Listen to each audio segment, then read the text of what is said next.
So இந்த விஷயத்த ரொம்ப ஷார்ட்டாக அட்ரஸ் பண்ணிட முடியாது. எனக்கு தெரிஞ்ச விஜய் அவர்கள் என்றைக்குமே மக்கள் பிரச்சனைக்கு ரொம்ப ஜென்யூனாக குரல் கொடுத்துருக்காரு. எந்த அரசியல் நோக்கத்துக்கும் அப்பாற்பட்டு குரல் கொடுத்துருக்காரு. அனிதா அவர்கள் மரணமாக இருக்கட்டும், தூத்துக்குடி துப்பாக்கிச்சூடு பிரச்சனையாக இருக்கட்டும், மெரினாவில் நடந்த ஜல்லிக்கட்டு போராட்டமாக இருக்கட்டும், இந்த மாதிரி நிறைய உதாரணங்கள் இருக்குது. ஸோ அன்னைக்கு அந்த சம்பவம் நடந்ததுக்கப்புறம் அந்த ஸ்பாட்டுக்கு திருப்பி தலைவர் அவர்கள் வராததுக்கான ஒரே காரணம், திருப்பி அந்த இடத்துல அசௌகரியமான சுச்சுவேஷன்ஸ் க்ரியேட் ஆகிடக்கூடாது, அவர் வந்ததுக்கப்புறம் அவர் பார்த்த ஃபோட்டோ எடுத்துடணும், செல்ஃபி எடுத்துடணும், திருப்பி அங்கே மக்கள் கூடிடக்கூடாது, வேறு எதுவும் அசம்பாவிதம் நடந்துடக்கூடாது அப்படின்ற ஒரே நோக்கத்துக்காக தான் அன்றைக்கி அவர் திருப்பி கிளம்பி போயிருப்பார். இப்பயும் போலீஸ்கிட்ட பெர்மிஷன்ஸ் கேட்டுட்டு தான் இருக்கார், அந்த பாதிக்கப்பட்ட மக்களை போய் சந்திக்கணும்னு. அனுமதி வழங்கினதுக்கப்புறம் டெஃபினட்டாக போய் அந்த மக்களை சந்திப்பார்.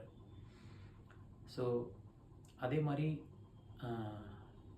இந்த கூட்டத்துக்கான காரணம், இந்த நெரிசலுக்கான காரணமே விஜய் அவர்கள் லேட்டாக கிளம்புனது தான், டைம் ஒன்று சொல்லிவிட்டு அந்த டைமுக்கு வராது காரணம் தான் அப்படின்ற மாதிரி ஒரு குற்றச்சாட்டு வைக்கிறாங்க. லேட்டாக வந்தால் தான் கூட்டம் அதிகமாக கூடும், அப்போ தான் நம்மளுக்கு கூட்டம் அதிகமாகிற மாதிரி ப்ரொஜெக்ட் பண்ணிக்க முடியும், காட்ட முடியும் அப்படின்ற நோக்கத்தில் தான் இதை பண்ணுறாரு அப்படின்னு சொல்கிறாங்க. ஸோ இந்த மாதிரி நோக்கங்கள் காசு கொடுத்து கூட்டத்தை கூட்டுற கட்சிகளுக்கு வேணா இருக்கலாம், மத தலைவர்களுக்கு வேணா இருக்கலாம். தாவேகா தலைவர் அவர்களுக்கு தன்னெழுச்சியாக பெரிய இளைஞர்கள் கூட்டமும் தாய்மார்களும் பெண்களும் ரொம்ப அதிக அளவில் தன்னெழுச்சியாக வராங்க. ஸோ இந்த மாதிரி கூட்டம் கூடுற தாவேகாவினர்களுக்கு, தாவேகா தலைவர்களுக்கோ தாவேகா தொண்டர்களுக்கோ இந்த மாதிரியான சிந்தனைகள் டெஃபினட்டாக தேவையே கிடையாது. அவர் நாமக்கல்ல அன்றைக்கி அந்த பேச்சை முடிச்சிட்டாரு அப்படின்னு செய்தியில் ஊடகங்கள் மூலமாக நம்ம பார்த்து தெரிஞ்சுக்கிட்டோம்னா, டெஃபினட்டாக அங்கே இருக்க மக்கள், கரூர் மக்கள் அந்த தலைவர் பேசக்கூடிய இடத்துல கூடுறது இயல்பான நடக்கக்கூடிய விஷயம் தான். ஏன்னா அந்த தலைவருக்கு தன்னெழுச்சியாக கூட்டங்கள் வாரம் வந்துட்டுருக்கு. தலைவர் விஜய் அவர்கள் மீது வைக்கக்கூடிய குற்றச்சாட்டு என்னென்னா, செய்தியாளர்களை சந்திக்கிறது இல்லை, 3 நாள் கழித்து வீடியோ வெளியிடுறாரு அப்படின்றது தான். ஸோ கண்டிப்பாக கூடி சீக்கிரம் தலைவர் அவர்கள் செய்தியாளர்கள் சந்திப்பு நடத்துவாங்க, கேட்கக்கூடிய அனைத்து கேள்விகளுக்கும் பதிலளிப்பாங்க. இது கண்டிப்பாக நடக்கும்.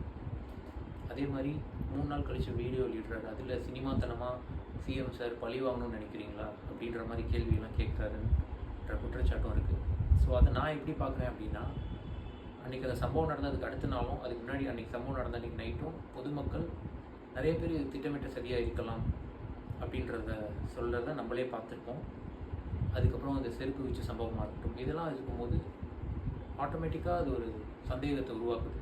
ஸோ அதை தான் தலைவர் வெளிப்படுத்தியிருக்காரு அப்படின்னு நான் பார்க்குறேன். அந்த டைமில் அரசனை நியமித்த தனிநபர் ஆணையம் அருணா ஜெகதீசன் அவர்களோட ரிப்போர்ட்டும் வெளியே வரல, கோர்ட்லேருந்து எந்த வேர்டிக்டும் வெளியே வரல. ஸோ அந்த டைமில் பொதுமக்கள் பொதுவாக என்ன பேசினாங்களோ அதை தான் தலைவர் அவர்கள் அந்த வீடியோவில் வெளிப்படுத்தியிருக்காரு. ஸோ அதே மாதிரி இவ்வளோ பெரிய ஒரு துயரமான சம்பவம் நடந்ததுக்கப்புறம், 41 உயிர் போனதுக்கப்புறம், அந்த சுச்சுவேஷனை வச்சு, அந்த இஷ்யூவை வச்சு அரசியல் பண்ணி தான் ஆட்சி அமைக்கணும், அதிகாரத்தை தக்க வச்சுக்கணும், பதவியை தக்க வச்சுக்கணுன்ற எந்த நிபந்தனையும் டிவிகேக்கு கிடையாது. ஏன்னா தலைவர் அவர்கள் ஆல்ரெடி வாங்கிட்டு இருக்கிற ஊதியமாக இருக்கட்டும், அடைஞ்சிருக்கக்கூடிய புகழாக இருக்கட்டும், எல்லாத்தையும் விட்டுட்டு தான் மக்களுக்கு நல்லது பண்ணுன்ற ஒரே நோக்கத்துக்காக தான் வந்திருக்கு. அவருக்கு இந்த அரசியல் வருகையில் பணம் சம்பாதிக்கணுமோ புகழை சம்பாதிக்கணுமோ எதுவுமே கிடையாது. ஏன்னா அது ரெண்டும் ஆல்ரெடி ஒரு போதுன்ற லெவலுக்கு ஆல்ரெடி அவர் அடைஞ்சிருக்கிறார் அவரோட துறையில்.